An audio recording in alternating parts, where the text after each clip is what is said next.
তো Henry আইল্যান্ডটা complete করে এখন যাচ্ছি ফ্রেজারগন বেনফিশ, সব আপনাদের দেখাবো। ফ্রেজারগন বেনফিশ ফিশারিতে ঢুকছি, তার আগে দেখুন কি সুন্দর পদ্ম ফুটে রয়েছে চার পাঁচটা। এই যে এন্ট্রেন্স ঘর।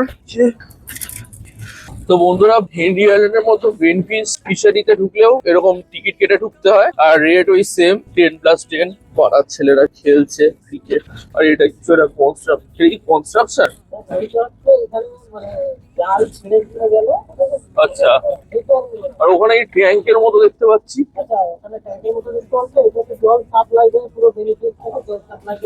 ও, আইস ফ্যাক্টরি। এই যে এই দু ধারে মাছের আড়ত, বলতে গেলে মাছের গোডাউন, চার ধারে এই যে বেনফিশ ফ্রেজারগন ডিপো, ওখানে নৌকোর জন্য ডিজেল। তো এই যে বেনফিশ ফ্রেজারগন ফিশিং হারবার, এখানেও একটা টেন্স ফরেস্ট টাইপের দেখা যাচ্ছে।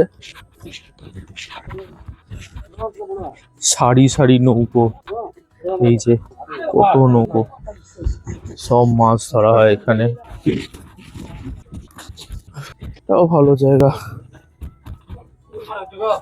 আর এখানে দুটো পুলিশের নৌকো রয়েছে। জিটিএ ভাই সিটিতে যেরকম পুলিশের নৌকো দেখতাম, এটা পুরো সেরকম দেখতে।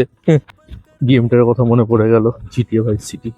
আমাদের সীমানা শেষ, বাকি সব ওইখানে ছাড়া আরো কিছু নৌকো ফৌকো রয়েছে। তো ফিশারিটা এখানেই সমাপ্ত, ওই বেনফিশ ফিশারি যেটা বললাম। এবারে টোটো করে পরের স্পটটায় যাব।